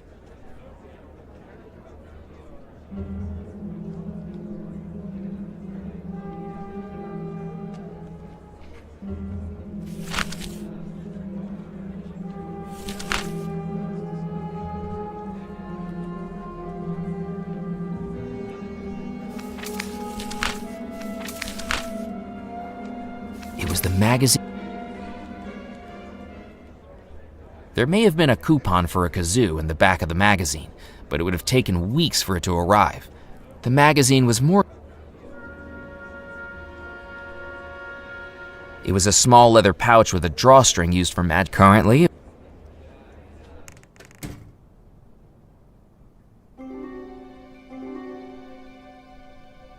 was a painting of Abigail Belmore. You, boy! Are you one of the staff? Is the wedding ready to begin? Ready to begin? Goodness gracious, but I haven't found my Bible!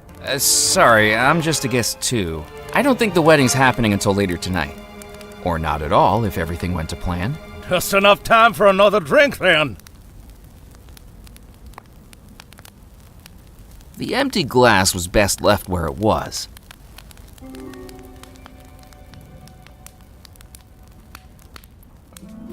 I picked up the vase. From the delicate porcelain and hand-painted ornamentation, it looked like it must have been worth a fortune. Ming Dynasty, perhaps? Foskett, why is that young man picking up that chamber pot? I have absolutely no idea. Or perhaps not. That didn't work. No, that didn't. I needed to... That wasn't going to... That wasn't going to work. I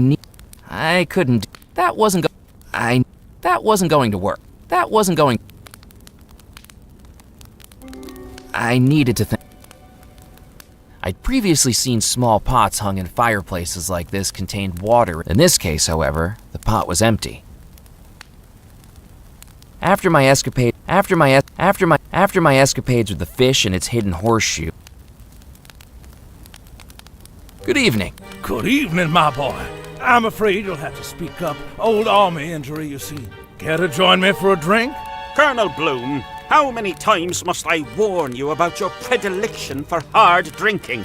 It's not hard drinking. It's very easy. What do you say, my boy? You care for a nip? I probably shouldn't. I'm a little preoccupied at the moment. Well, don't go saving it for the toast. You'll be waiting decades. See? This is what I was talking about. This is the kind of ungracious, ungentlemanly behavior that will spell your doom, Colonel. Stop trying to threaten me with eternal damnation, Foskett. If it was going to happen, it would have happened by now. I'm pretty sure I'm dead at this moment. and I don't see any evidence of women playing harps. Just you harping on at me. Did you see much action in the army? I killed 4 men. From food poisoning, Colonel Bloom's title is an honorary one for services to catering. The Cattle King is what they called me. I owned farms from New Orleans to Tallahassee. Beef, leather, dairy. It was a roaring trade. Or at least a mooing one. Those cows, they were my army. I tell you, everything a man needs can be provided by a good troop of cows. Herd of cows. Of course I've heard of cows. I was just talking about them.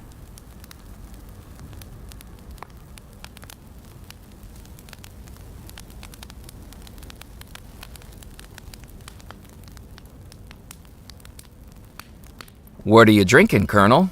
Good hearty rum. It'll put fire on your chest and hair in your belly.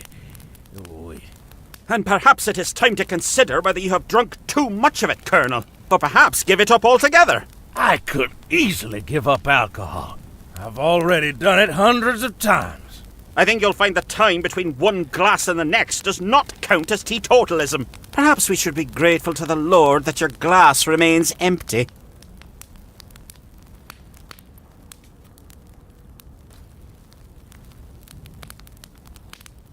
Are you looking forward to the wedding? I'm looking forward to it being over. In my opinion, being stood up at the altar for 33 years is a pretty bad sign. Not what strong relationships are made of. And you should know, Colonel. You've only had hundreds of them. Do you think the bride and groom should be together? That Rackham's a slimy character, and no mistake. Oh, by God, he's a good businessman. Trickier than a magician's rabbit that's gotten stuck on a particularly difficult crossword puzzle. But all that don't amount to a hill of beans if you're not enjoying life. I don't know whether to hate the guy or envy him. Both are sins, I think you'll find, Colonel. And not even the best ones. Do you know what's wrong with society nowadays, Murphy? Drink, guns, and women. There's just not enough time for them all. Have you ever married, Colonel? Oh, yes. I've been married for 47 years. Yes, but to 9 different women. It still counts. His shortest marriage was 2 days, and that's only because they couldn't find him to serve the annulment papers. I ended up in a bordello in East Nevada with half the members of the Albuquerque Militia Marching Band. Best honeymoon I've been on. Some lovely girls. Lord forgive him, for he knows not what he does. That's not what the girls were telling me. Do excuse me. I'll be back. At your leisure, my boy. I have nowhere to go and nothing to do. Idle hands are the devil's playthings. Try idling your mouth for a change, you old curmudgeon. Good evening. Hello, my child. Oh, don't get him going again. And what is your name? Murphy McCallan. Hello, Murphy. I am Father Foskett, spiritual shepherd of St. Juniper's Parish. Have you seen the good book? I'm not the most religious person, but I have read parts. No, I mean that rather more literally. I've lost my Bible and have no idea where I put it. Have you seen it? I haven't, I'm afraid. Pity. Are you someone like me to keep us on a righteous path? I've been told that Abigail Belmore doesn't really want to marry Rackham. You need to call the wedding off. We shall stick to the system, young Mr. McCallan. Objections should be heard during the ceremony, not before, when all parties may articulate their feelings on the matter. These things are greater than you and I, you know. Until then, we must treat the wedding as the joyous occasion it is. What do you think of Abigail Belmore? A little headstrong, in my opinion, but a lovely young lady. I baptized her, you know. She grabbed my nose as I held her over the font, right up the left nostril. Wouldn't let go until her brothers distracted her with a teddy bear. Still, she's a very caring girl. Just not two ecclesiastical noses. Have you two gentlemen known each other long? Gentleman's a stretch. Don't be so hard on yourself, Foskett. But yes, we've known each other since we were teenagers. We used to be roommates in college, but while I focused on my studies, The Colonel here focused on extracurriculars. I made it my duty to keep him on the straight and narrow path. And thankfully you haven't done a very good job of it. Is St. Juniper's your church? That's right, young man. A beacon of godliness on an otherwise spiritually desolate isle. I hate to be the bearer of bad news, but I think St. Juniper's been taken over by rum runners. Criminals? In my church? Good God! They must be removed immediately. Let's not be too hasty. They sound like my type of gentleman. That's the type of church I can see myself attending. I could do with less of your opinions, thank you. Many things can be preserved in alcohol, Colonel. Dignity is not one of them. I'm not the most well-read on religion, but shouldn't you be in heaven now? Gold standard question, my boy. Well, I'll admit this isn't what I expected. Perhaps the good book has some missing passages. I think we can do without your theological input, Colonel. Is there a way to fix it? Well, that's precisely what I'm doing, young man, as we speak. It looks like you're just sitting in an armchair. You don't see the metaphorical cogs whirring around in my head, the tick and the tock of the thanatological matters in my mind. To the layman, I might appear to be just sitting in an armchair, but in reality, I am studying the Bible, or at least I would be, if I hadn't lost it. You've lost it, all right. Do you think it might be voodoo keeping you here? Voodoo is nothing but mumbo-jumbo misdirection. I fear we may be in limbo. Some devilish force has interrupted the supernatural order of things. I think Rackham might be practicing black magic. That is an extraordinary accusation. I refuse to hear another word of it. He is a God-fearing man who always attends the sailor services, and he has donated generously to the church and my vacation fund. The culprit here is that awful sailor Abigail was going to marry. It is precisely because Miss Belmore's marriage to Mr. John Rackham was interrupted that we are still here. And why we must continue the wedding as planned tonight. It shall be our way out. I best be heading off. God be with you.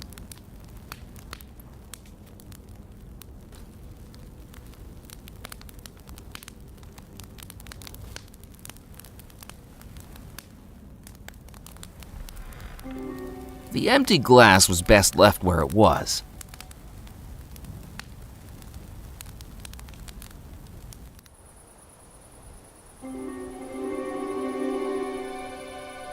I couldn't reach the skeleton from inside the house.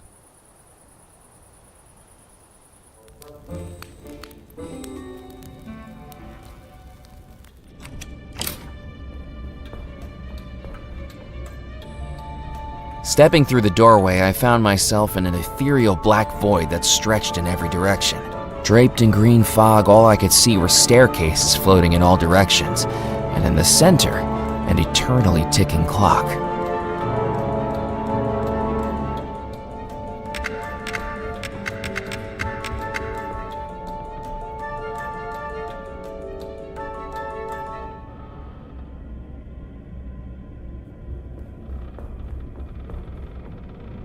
There was no way across.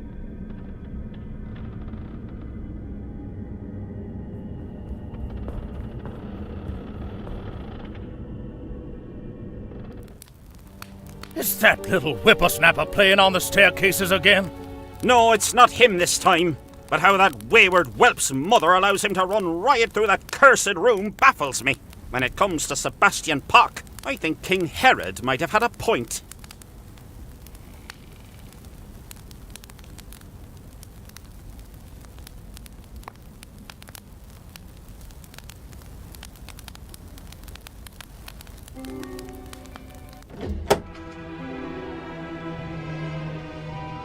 Without a flute.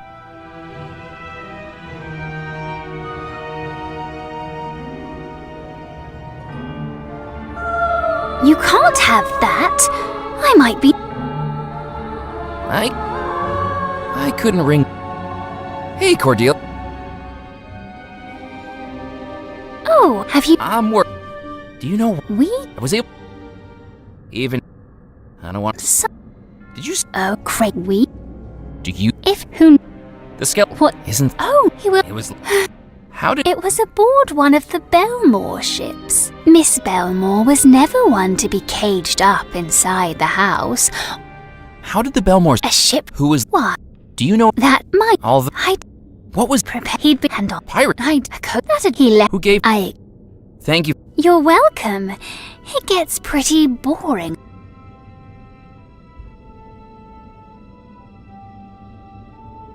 What do you think of this chamber pot? Oh my, I had to clean that.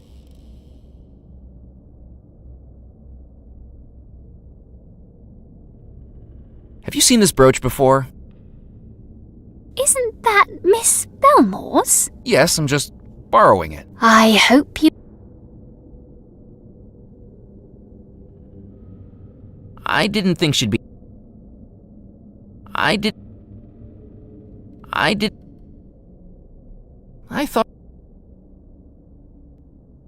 thought I'd keep them.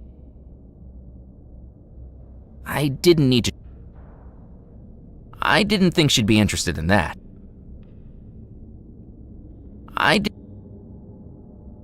The maid's cart stood in the corner. I didn't need to move. You can't have...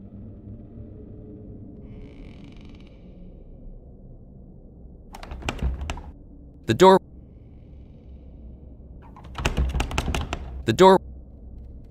I looked behind the curtains, but there was nothing there.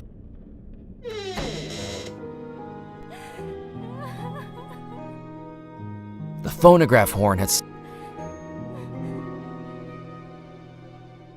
Lighting the fire may have warmed the... That didn't work. The ash pan was already open. Now wasn't...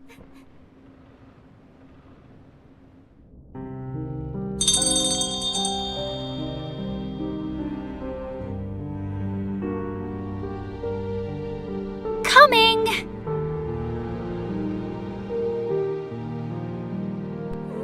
Miss Belmore, did you...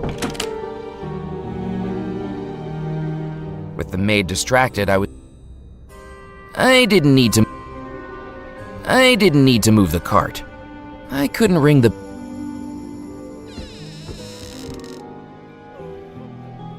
I thought that...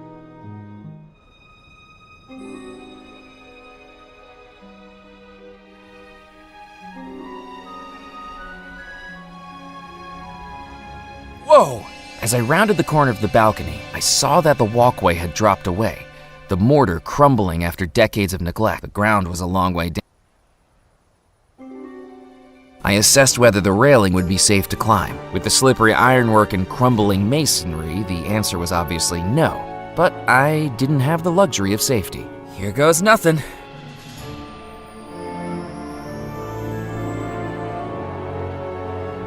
As I approached the lightning rod, I started to feel the hair on the back of my neck standing up.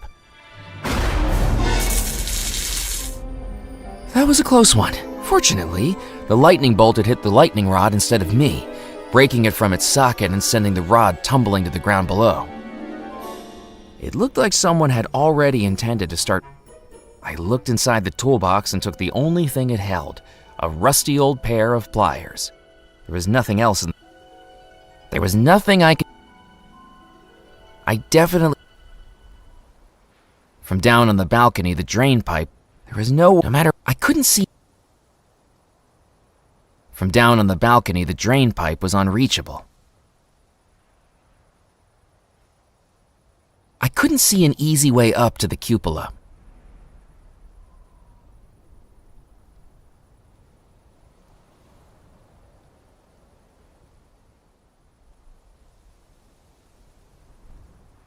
There was nothing.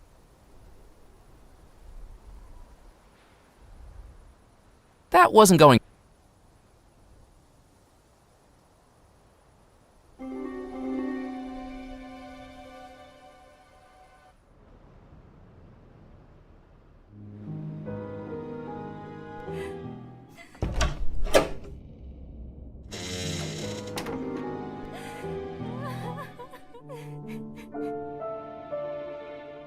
It was best to leave the vase. As I concentrated on the phonograph in the mirror, it began to sound like I could hear its music through the reflection itself.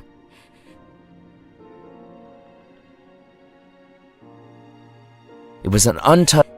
It was a simple. It was a bride. It was a beautiful. I didn't need to die. I didn't have.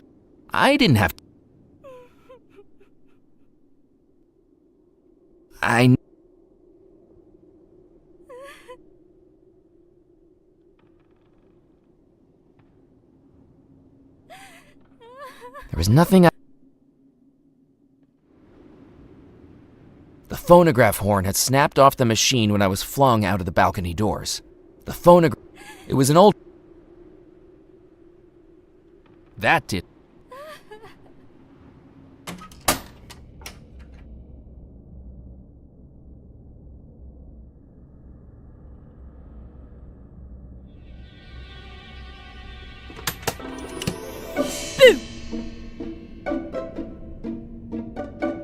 Haha, the look on your face. What are you doing?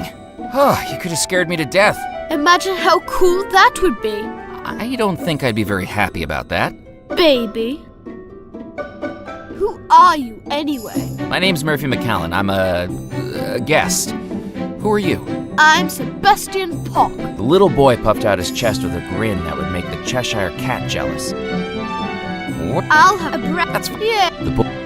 You've all of this before. You haven't. That's what. And I did. Why? Because I heard that was in Lucky. Oh, you. Well, because I. You. 1, 2, 3, 4, 5. Ready? Boo!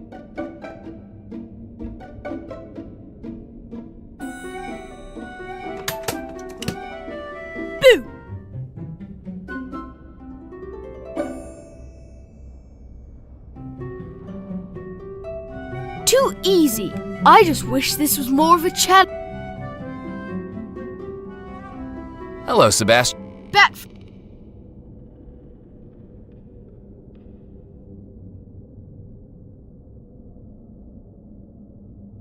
This is a long. I should. Well, that was not. How are you in Mount? You're right.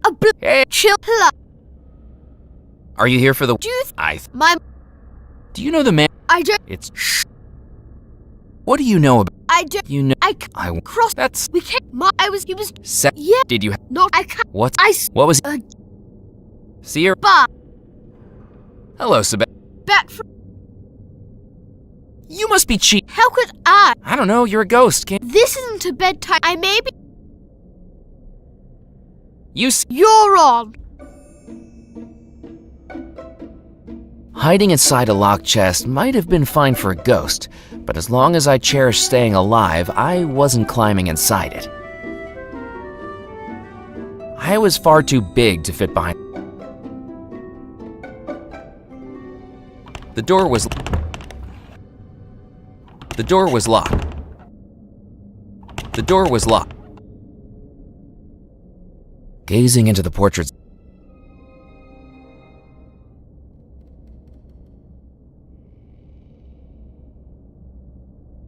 I looked behind the curtains, but there was nothing there.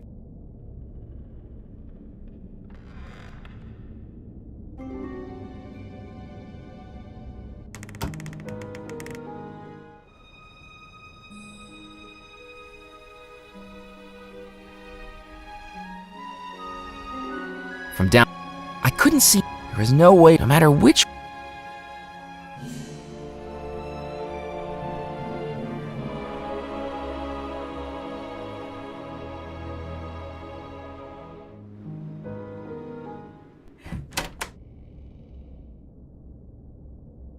Hey, where'd you go? You're meant to hide somewhere in this room. That still counts as a win for me, you know. Hello, Sebastian. Back from. You hide. Great. 1 Mississippi, 2 Mississippi, 3, 4, 5. Ready or not? Are you behind the curtain? Boo! Better luck next time. Hello, Seb. Back from You. Grip. 1 misses, 2 misses, 3 misses, 4, 5. Ready or not? Are you behind the curtain? Boo! Again? You're just embarrassing yourself now.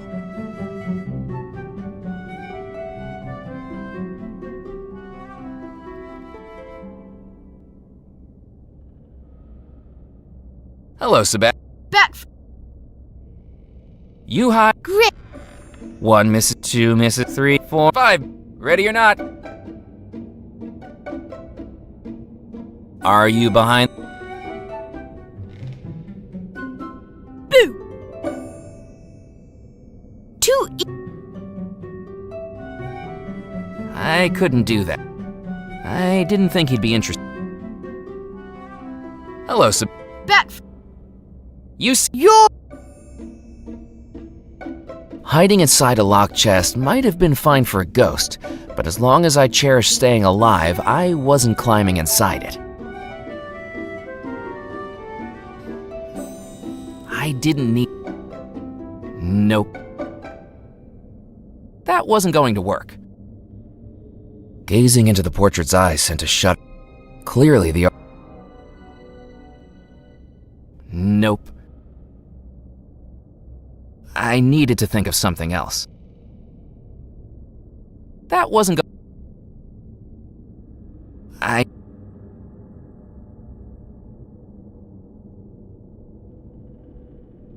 That didn't.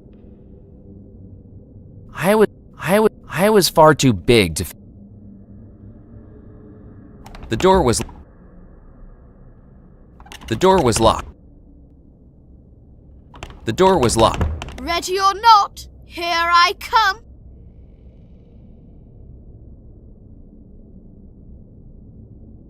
Found you. Goody for... You didn't even make it hard. Maybe I should hide next.